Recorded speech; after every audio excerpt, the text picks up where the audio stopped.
Na sziasztok, szép napot! Hát elkezdtem összepakolni az EVE MB31-es cellát, még így most utoljára külön megmutatom. Ugye sorosan rakom 8 sorba, így kijön a 24 voltos rendszeremhez az akupak.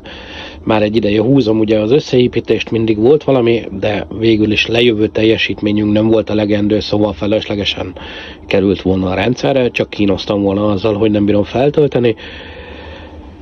Ugye így néz ki az akucella. Nagyon jó, hát 5,5 kg egy ilyen cella. Mint láthatjátok, ugye volt kommentben, hogy lítium-ion van ideírva, hogy az miért. Hát minden lítium-vasfoszfát cellának lítium-ion az alapja, ugye mindegyik lítium-vasfoszfátban van lítium-ion. Ez nem azt jelenti, hogy lítium-ion cella, mint a 18650-ek, meg ugyanilyenbe lehet kapni, mármint hogy kisebb kapacitásúba, mert ezeknek ugye a feszültsége 3,2 volt a lítium vasfoszfátoknak. Ugye ez a cella 314 amperórás, 1004,8 wattórát tud eltárolni. Ugye a cella egy része hát a Hakari Battery-től érkezett ajándékba, a másik felét végül is megvásároltam, hogy be tudjam építeni a rendszerbe. Így, ha ez a 8 bekerül a rendszerbe, az azt jelenti, hogy 8 kWh tárolási kapacitásom lesz még pluszba. Na de, akkor nézzük meg, hogy ugye, hogy építem be. Ezt ide teszem, mindjárt szépen elhelyezem, csak így kamerázva hát nem lehet. Szokás szerint hát egy ilyen fakengyelt kap. Most nem teszek rá keresztvasat, ide, mindjárt mutatom, ide nem kap keresztvasat. Megmondom őszintén, egy év használat után szét fogom szedni a pakkot, hogy mennyire duzzad. Kíváncsi vagyok. Ugye a menetes szárnak itt már fúrtam egy lukat, így összefogadtatom, alulra kap egy ugyanilyen furnérlapot. Segítség nélkül nem is lehetne haladni. Úgy, az hány centi? 10? Jó, ügyes vagy. De rajzolsz is?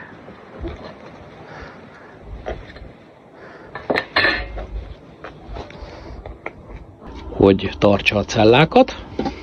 Na de, ugye a menetes szár, mint láthatjátok, hát fém. Erre a fémre én azt mondom, hogy mindenféleképpen legalább valami szigetelést tegyetek, mert ha sérül itt a fólia, nehogy zárlatba ragd a cellákat, azért hát eléggé nagy hő tud keletkezni. Ha zárlatba teszed a cellákat, én a menetes szárra egy ilyen 3 mm-es szalagot fogok tenni, hogy szigeteljem, hogy véletlen se érjen a fémtesthez. Ugye maga a cella oldala, az a mínusz oldal. Szóval ez a csatlakozó ugyanaz, mintha itt ez az oldala lenne.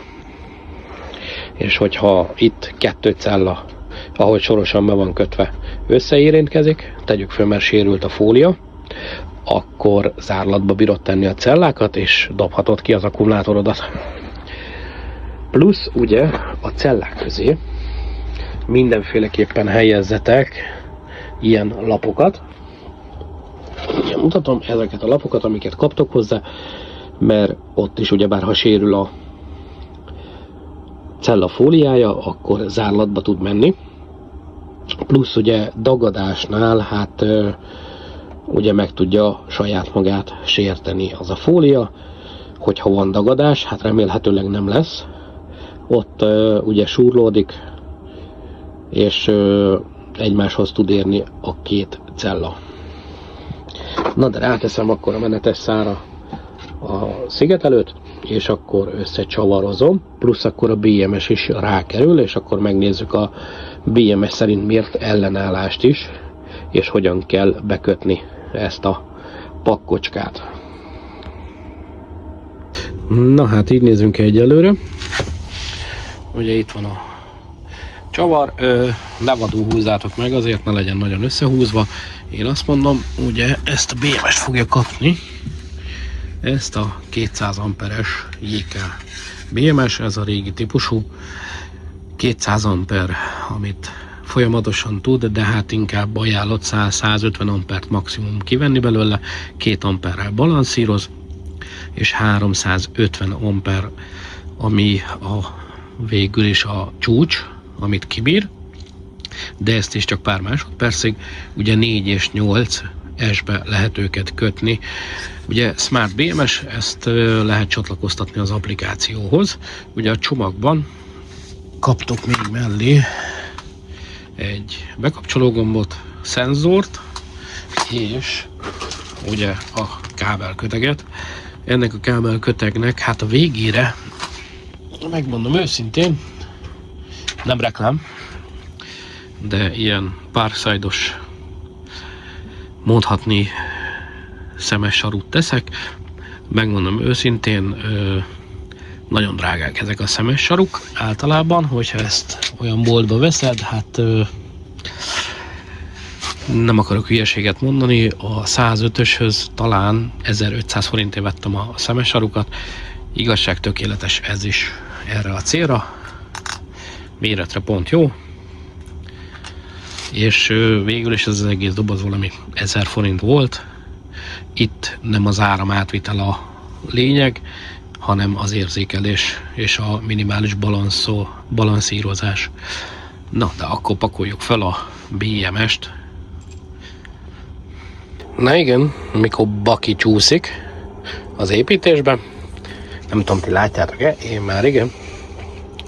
Ahogy az előbb elvettem a cellát, rosszul raktam vissza. Ilyenkor összerakásnál figyelj oda, mindenféleképpen kétszer ellenőrizz le. Ha megvan kétszer, akkor harmadszorra is. Mert ugye itt azért eléggé csúnya szikra keletkezne, hogyha itt ezeket sorba kötöm, és utána ezt is. Na, de akkor hát szedjem szét, és rakjam be helyesen.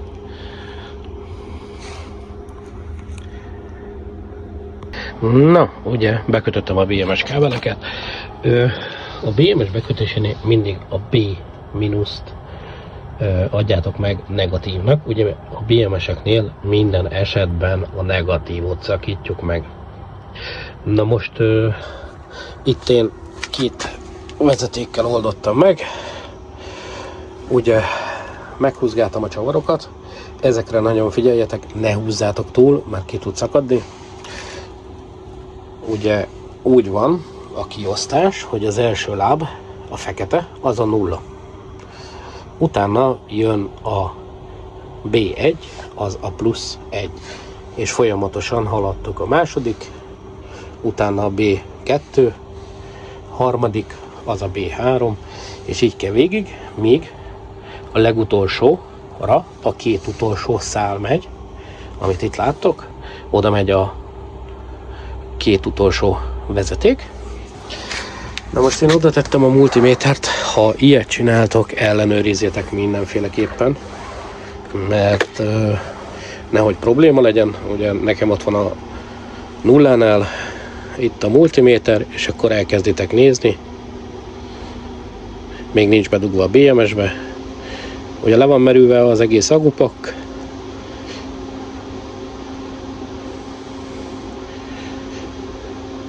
Itt kell lenni 20,5, és akkor itt 23,4 az utolsó 2-nél, 23,5, ugye mivel teljesen le van merülve. És ugyanezt fogjátok mérni, ugye itt is.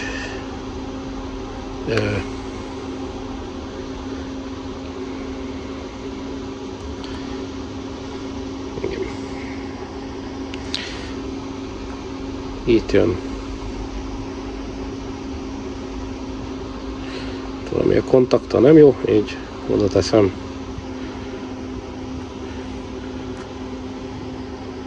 Itt az utolsó, és akkor nézzük meg a végét. Hogy oda tettem, és 23,5. Na hát nézzük. Vagy füst a BMS, vagy jól kötöttem mindent. Ugye kikapcsolt állapotban van, rádugom őt, majd elrendezgetem utána a kábeleket, mert hát ez így egy katyvasz. Igazság az, hogy vagy csinálsz magadnak ilyen kennyelt, vagy megveszed hozzá a gyári dobozt. Hát a gyári doboz az $200 alatt nem nagyon van. Igazság abban, mert majdnem 4 cellát veszel. Nem tudom, hogy mi az optimálisabb, hát hogy jól nézzen ki, vagy működjön. Így is működik. Na de nézzük a bedugást egy pillanat. Hát igen, a másik paknál ugye pont ide jött a csatlakozás, így vagyunk. Hát itt majd elrendezgetem a kábeleket. Na nézzük, füst vagy nem? Csak nem. Egyelőre még nem jött ki a füst. Majd most. Na indítsuk el. Ugye itt a gombja. Hát ez egy kicsit máshogy indul, mint a másik. Így, né? Na hát nézzük meg a BMS applikációt, hogy látja-e.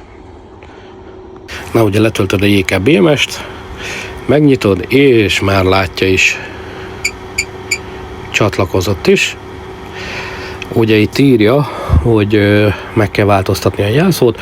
23,62. Hát ő többet mér, mint a múltin, mert ő 23,4 és 23,5-öt mért pontosan. Itt látni, hogy 1 perc, 5 másodperce működik a BMS. Ugye itt a kettle is. Akkor nézzünk egy kis settinget. Ugye itt az alapjelszó az 1, 2, 3, 4, ha minden igaz. Nem. 5, 6. Igen. 1, 2, 3, 4, 5, 6. De most itt bírod beállítani, hogy milyen akupakkod van. Én rámegyek, hogy lítium vasfoszfát. Na, akkor viszont igen, itt írja, kikapcsolom a chargingot és a discharge-ot. Ugye? Na hát ilyen esetben, ha minden igaz, én itt alul, mindjárt megmutatom, ugye itt alul van a csatlakozási pontunk,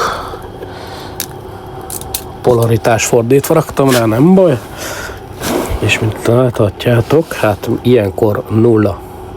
Ki van kapcsolva a discharge és a charge, 0-át mérünk, vagy még ő se tudja, hát valamennyit mér, de 0 végül is. Itt meg direktbe, ha mérünk, berakom ide, valahogy, ha sikerül, ugye megvan a feszültségünk. Na így nyugodt szívvel ráköthetem a napelemes rendszerre, és akkor tudom tölteni az akkumulátort úgy, hogy ne egy szinten legyen a 2 akkumulátor. Na, ugye, be van kötve a BMS. Ugye, itt látja a BMS, és státusz, töltés kikapcsolva, merítés kikapcsolva. Na hát kapcsoljuk be a töltést. Itt azt írja, hogy 78,8 amperóra van benne, kétlem, 0-ra merítettem az akkumulátort, szóval nem lehet benne ennyi. Na nézzük, töltésbe kapcsolása, és akkor mivel töltünk, hihi, hát igen, itt a másik akkumulátorból megy át eléggé szépen, mint látjátok, itt elkezdett balanszírozni, és vannak is cellaeltérések, ez be fog állni, azért ez így eléggé sok.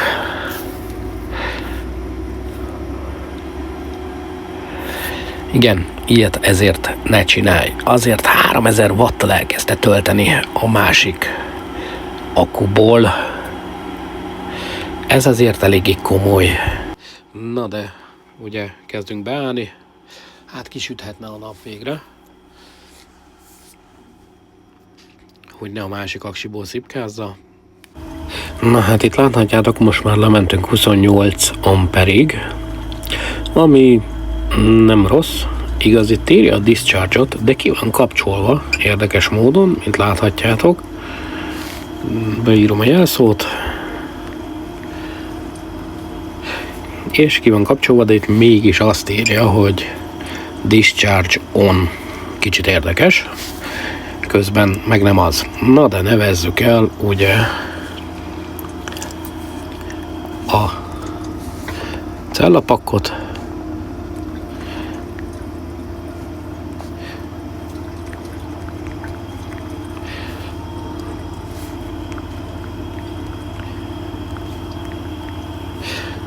Jó. Akkor átnevezve. Akkor van a kettle, meg... Na, sikerült átnevezni. Úgy tűnik nem, de mindjárt bezárom és megnyitom újra. Igen, itt már sikerült.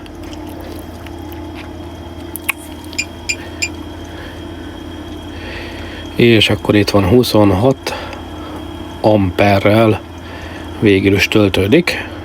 És valószínű innen a kettleből jön. Igen, van valamennyi lejövőnk is, de az nem sok. Na hát ezt, ha napsütés lesz, akkor mind a kettő megtelik, és szuperül fog működni. De mint láthatjátok, itt a kettle-nél az ellenállást, hát azért az EVE celláknak jóval jobb ellenállásuk van. Hát igen, mérföldekkel jobb, ez ugyanaz, mint az EVE 105-ös cellánál lévő ellenállások. Hát igen, minőségben azért egy EVE cella jobb, mint egy kettle, de hát végül is mind a kettő ugyanazt tudja. De hát van különbség, azért árban is van különbség, mert hát cellánként azért legalább azt hiszem ilyen 5-8 ezer forint árkülönbségek vannak. Na hát igen, bekerült a cella, innentől ugye ő az lítium-ion 18650-esekből épített pakkom lekerül a rendszerről, mert végül is funkcióját vesztette, mert eléggé kicsi a kapacitása, így a két pakkal végül is már 16 kWh akkumulátor pakkom van. Őt megcsinálom egy ilyen hordozhatóra, a régi, végül is földfüggetlen levegőn nullás inverteremet ráteszem erre a dobozra, és hogyha megyünk valahova, vagy valahol kell, akkor tudom használni, ugyanúgy, mint a Redo diót. Ugye csak ő nagyobb, ő meg egy kisebb ilyen kivitel lesz, mint power kocka. Na de, ha viszont cellát szeretné vásárolni, akkor ajánlom nektek a HKD Batteryt. Nekem, kijelentem, nekem, egy héten belül mindig megérkeztek a cellák, amiket vettem, ugye a kettle cellából is kellett vennem, meg az EVE cellából is, már csak 4 darabot kaptam támogatásba a cégtől. Ugye ezáltal tudom fejleszteni a rendszeremet, hogy felajánlotta nekem a HKD Battery, hogy ad nekem bemutatásra 4 darab cellát, a másik 4-et meg megvásárolom. Így tudom szépen lassan fejleszgetni a rendszert. Na, köszi, hogy megnézed a videókat, sziasztok!